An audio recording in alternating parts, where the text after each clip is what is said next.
Useid ibnul Hudejri. Ata engjëjt të dëgjonin ty, o Useid, Muhamedi a.s. Djaloshi Mekës, Musab ibn Umeiri, kaloi në Jethrib, Medinë me delegacionin e parë misionar që e njeh historia islam. Ai ishte vendosur te Esad ibn Zurareja, njeri nga paria e fisit Hasrejh. Në shtëpinë e tij ai gjeti një vend strehim për vete dhe filloi të parhap thirrjen në rrugë të Allahut dhe t'i lajmëroi ata se Muhamedi a.s. ishte i dërguar i Allahut. Të rinjtë e Jethribit zonë të shkojnë me të madhe në tubime e thirrjeve në fen islame, të organizuara nga djaloshi Musab ibn Umeir. Ëmbëlsinë e fjalëve të tij, sqarimin e fjalimit të tij, madhështinë e vetive të mira, bukurinë e besimit, imanit, që shkëlqente nga fytyra e tij e pashme dhe e bukur, ata i përcollën me entuziazëm. Mbi të gjitha, tek ai i tërhiqte një gjë tjetër. E ai ishte Kurani, që ua lexonte dhe ua komentonte kohë pas kohe, ca nga ajetet e tij të qarta me zërin e tij melodik plot dëmshuri dhe me shqiptimin e tij në mënyrë magjepse. Ai zbuste zemrat mizore dhe atyre u shkonin lot në mënyrë spontane. Njerëzit nuk shpërndaheshin pa e pranuar fen islame dhe u bashkoheshin në radhëve të besimtarëve të mirëfill. Një ditë Esad ibn Zurareja doli me musafirin e tij të thirrjes në fen islame, Musab ibn Umeirin, për të takuar një grup nga fisi Beni Abdul Eshhel dhe i ftoi ata në fen islam. Ata të dy hynë në kopsht të Beni Abdul Eshhelit dhe ulën te kroji i tij i ëmbël nën hijen e hurmës. Përreth Musabit u tubua një grup që tashmë kishte pranuar fen islame dhe ca persona të tjerë që dëshironin të dëgjonin për fen islam. Ai zuri t'i ftoi në fen e drejtë dhe t'i paralajmëroi për lajme të gëzuar. Njerëzit e përcjellnin atë me vëmendje të theksuar dhe nga madhështia e fjalëve të tij mbetën pa fjalë. Më pas erdhi personi që kishte njoftuar Useid ibn el-Hudejrin dhe Saad ibn Muadhin, që të dy ishin prijës të fisit Eus, se thirrsin fen nga Meka ishte vendosur afër shtëpive të tyre, e ai që i kishte cytur ta bënte këtë ishte Esad ibn Zurareja. Saad ibn Muadhi i tha Useid ibn el-Hudejrit: "Të gjeti e liga, o Useid, shkote ai djalosh Mekkas, i cili ka ardhur në shtëpinë tonë, që t'i nxis njerëzit tanë të pavendosur ta pranojnë fen islame, e ti përdhos zotrat tanë, ndaloje atij atë dhe thuaj pas sotit të mos shkel në pragje të shtëpive tona." Pastaj vazhdoi duke thënë: "Sikur të mos ishte musafir i tezakut tim Esad ibn Zurares, dhe sikur të mos ishte në mbrojtjen e tij, unë do ta kryeja këtë punë."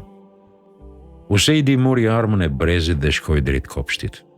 Kur e pa duke ardhur, Esad ibn Zurareja i tha Musabit: "Mirë ti, o Musab, ky është prijës i fisit vet, si për nga mençuria, po ashtu edhe nga pasuria. Ky është Useid ibn el-Hudejri. Nëse ky pranon fen islame, islamin e tij do ta ndjekin shumë krijesa. Ai me të rast dëshmon Allahun dhe ajo është prova më e mirë që mund të ofroj."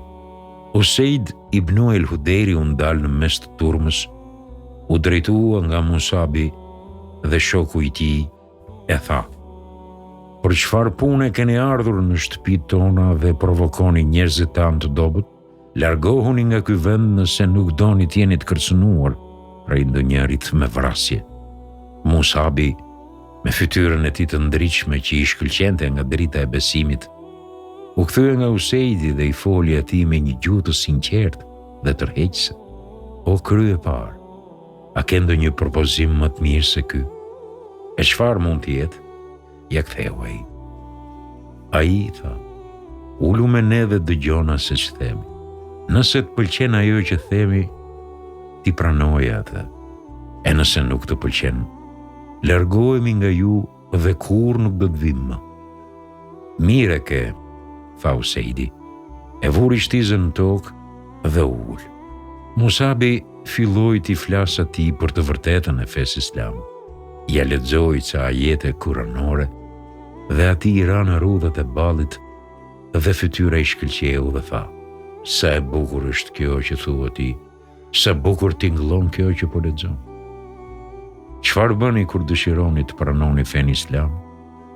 Duhet të lahesh dhe të pastrosh rrobat e tua, të dëshmosh se s'ka Zot përveç Allahut dhe se Muhamedi është i dërguar i Allahut dhe t'i falesh 2 rekate. U përgjegj Musabi. Ai vajti te një pus dhe u pastrua me ujin e tij.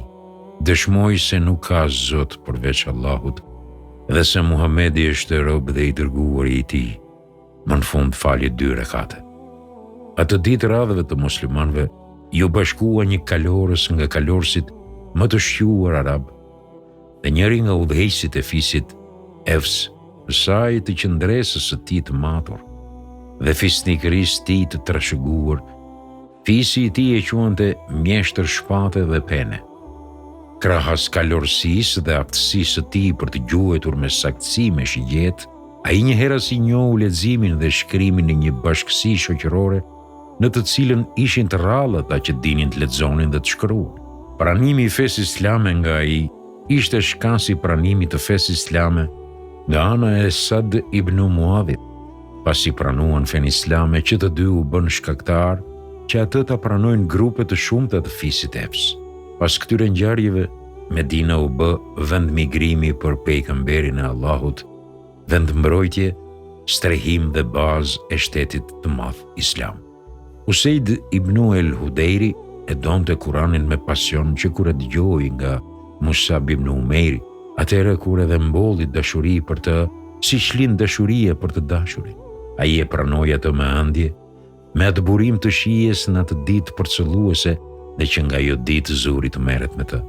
Përveç kësaj, ai dalloi si luftëtar që lufton në rrugën e Allahut dhe muslimani përkushtuar në leximin dhe komentimin e librit të Allahut. Zërin e kishte të ëmbël, fjalët i shqiptonte në mënyrë të qartë dhe lexonte në mënyrë të shkëlqyeshme. Ai më shumë kënaqej kur lexonte Kuranin kur binte nata, atëherë kur mbyllen syt dhe shpirtrat ngrihen lart në qiell. Shokët e tij të ndershëm pritnin me padurim kur ai lexonte Kuranin dhe hidhnin short se kush do të dëgjojë më parë leximin e tij. Sa fatlum do të ishte ai njeri që i jepej rasti të dëgjonte Kuranin duke e lexuar ky njeri me njohësi dhe freski mu ashtu siç u zbrit Muhamedit alayhis salam. Leximin e tij e shijuan banorët e qiellit ashtu siç e shijoi njerëzimi. Një mesnat, Useidi ibn el-Hudejr ishte ulur në oborin e vetë dhe pranë tij i biri, Yahya, ishte fjetur. Kali i tij, që e kishte përgatitur për luftë në rrugën e Allahut, ishte i lidhur jo larg tij. Nata ishte e butë dhe e qetë, e hapësira qiellore e pastër dhe e çiltër. Sytë e hyjeve kundronin tokën e qetë me mall dhe simpati. Shpirti i Useid ibn el-Hudejrit kishte dëshirë të flakt të parfumos këto hapësira me puhin e këndshëm të Kuranit. Ai zuri të lexojë atë me zerin e tij të ëmbël e të prekshëm. Elif, Lam, Mim. Ky libër, në të cilin s'ka fije dyshimi, është udhëzim për ata që janë të devotshëm, të cilët besojnë në të padukshme, falin namazin dhe japin zakatin nga ajo që ju kemi dhënë ne, edhe për ata të cilët besojnë në atë që t'u shpall ty dhe në atë që të shpallur para teje dhe janë të bindur thellë për jetën e ardhshme. El Bekare. Kur e dëgjoi këtë, kali i tij bëri një qark që gati e kputi frerin. Ai heshti. Kali u qetësua dhe qëndroi në vend pa lëvizur. Ai vazhdoi të lexojë. Ata janë në rrugën e vërtet të Zotit të tyre dhe ata janë të shpëtuar. Kali prape bëri një qark më të rrept dhe më të furishëm. Ai heshti dhe Kali u qetësua. Ai e përsëriti këtë disa herë. Kur ai lexonte Kur'anin, Kali shmangej larg tij dhe shqetësohej. E kur ai heshte, Kali qetësohej dhe nuk lëvizte vendit. Ai u friksua për të birin e tij, Jahjan, se mos po e vë atë në gjendje depresioni dhe shkoi ta zgjojë nga gjumi.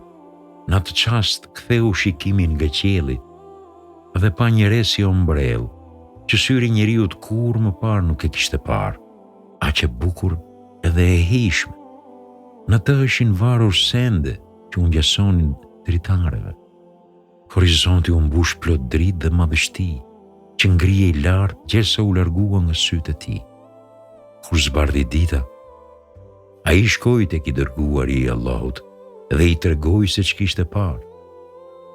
Ndërsa Muhamedi a.s. I tha: ata, engjëjt, të dëgjonin ty, o Zeid.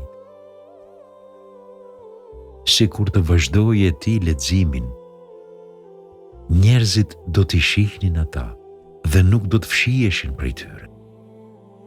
Si që ishte entuziast Usaid ibnul Hudejri ndaj leximit të librit të Allahut, ati ju shtua entuziazmi në të njëjtën masë ndaj të dërguarit të Allahut, dhe siç thot vetë, ai ishte më I devotshmi, në shkallë më të lartë që të mund të jetë njeri, më I vëmendshmi dhe më I besuari kur lexonte Kur'anin apo kur e dëgjonte atë dhe kur e shikonte pejgamberin e Allahut kur mbante hutbe, këshill të së premtes apo fjalim. Kishte dëshirë të flakt që trupi I tij ta prekte trupin e pejgamberit të Zotit, ta nuhaz dhe ta puth atë. Një ditë I jepet rasti dhe realizon dëshirën e tij. Një ditë Usaidi e arktonte popullin me kuriozitete dhe anekdota. Andaj I dërguari I Allahut e ngacmoi atë në bel me dorë, sepse I pëlqente ajo që tha ai.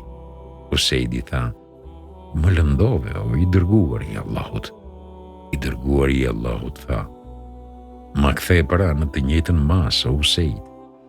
Usaidi tha: "Ti ke këmishë, unë nuk kisha këmishë kur më ngacmove ti." Atëherë I dërguari I Allahut e zhveshi këmishën e vet dhe ja veshi Usaidit, dhe ky zuri ta puth mes nënsqetullës dhe belit. E Usaidi thoshte: "Të betohem në prindrit e mi, o I dërguari I Allahut, se dëshirën e flakt që ushqeja në zemër, që nga momenti kur të njoha, tani e realizova." Muhamedi a.s. e donte Usaidin në të njëjtën masë dhe e kishte në konsiderat hyrjen e tij të hershme në fenë islame dhe mbrojtjen që e kishte bërë Muhamedit a.s. Ditën e Uhudit, Usaidi u therr 7 herë me të rënat tek keprurse. Ja njihte vlerën dhe pozitën e vet në mas. Kur ndërmjetësonte mes njerëzve, pejgamberi angazhonte atë për një punë të tillë. Usaidi tregon për një rast, ku thot: "Shkova tek I dërguari I Allahut dhe I përkujtova banorët e ensarve se ka njerëz të varfër me nevoja të ngutshme, e prej tyre kryesisht gra. I dërguari I Allahut më tha: O Usaid, ke ardhur të kërkosh ndihmë në kohën kur ne e kemi harxhuar atë që e kishim. Kur të dëgjosh se na ka ardhur ndonjë ndihmë, ne I rikujto antarët e asaj familje. Pas kësaj erdhi një pasuri nga Hajberi dhe ndau atë në mes muslimanëve dhe ensarve u dha më shumë, por edhe asaj familje I dha shumë. E unë I thash: Zoti të shpërbleft me të mira për ndihmën që u dhe atyre, o pejgamberi I Allahut. Ai tha: O populli ensar, Allahu ju shpërbleft me shpërblimet më të mira, se ju, siç kam mësuar, ishit virtuoz dhe të durueshëm. Ju do të monopolizoni pas vdekjes sime. Kini durim derisa të vi koha të më takoni, se juve ju është përmtuar kroi I xhenetit. Kur ju besua halifati Omer ibnul Hatabit, ai u ndau besimtarve mall dhe pasuri, e mua më dërgoi një xhelabi, pelerin që më binte e vogël. Ndërkohë që isha në xhami pranë meje, kaloi një djalosh Kurejshit, i veshur me xhelabi të gjerë dhe të gjatë, nga ato që kishte dërguar tek unë Omeri, paqja e Allahut qoftë mbi të. Djaloshi e tërhiqte atë zvarr. Unë ja rikujtova atij që ishte me mua fjalën e pejgamberit të Allahut a.s. Ju do të monopolizoni pas vdekjes sime. Edhe thash, Zoti e shpërbleft të dërguarin e vet. Njeriu shkoi te Omeri dhe e njohu me atë që thash. Omeri derisa falesha, erdhi me të shpejt dhe tha: Falu, o Useid. Kur e fala namazin, mu afrua dhe më tha: Çfarë ke thënë? Unë i tregova se që kisha parë dhe që kisha thënë. Ai më tha: Allahu t'i falë të mëkatet. Atë xhelabi ja kam dërguar filanit. Ai është Ansari, pjesëmarrës në betimin e Akabes, në betejën e Bedrit dhe të Uhudit, e nga ai e ka blerë ky djalosh Kurejshit dhe ka veshur. Ta merr mendje se ajo që ka paralajmëruar pejgamberi i Allahut, kjo do të ndodhte në kohën tim. Pash, për Allahun o prijesi muslimanëve, unë nuk mendoje se kjo do të ndodhte në kohën tënde. Pas kësaj, Useid ibnul Hudejri nuk jetoi gjatë dhe kaloi në botën e amshueshme gjatë sundimit të Omerit. Allahu qoftë i kënaqur me të dy. U pa se ai kishte një borxh prej 4.000 dirhemësh. Trashëgimtarët e tij u interesuan për t'ia shitur ca tokë dhe me të hollët nga ajo shitje dëshironin t'ia paguanin borxhin. Pasi e mori vesh këtë, Omeri tha: Unë nuk i lë të bijtë vëllait tim, Useidit, të mbeten të varfër në mes të njerëzve. Pastaj u foli kreditorëve dhe ata u pajtuan të blejnë frutat dhe të lashtat që prodhonte toka e tij gjatë 4 vjetëve. Çdo vit nga 1.000 dirhem.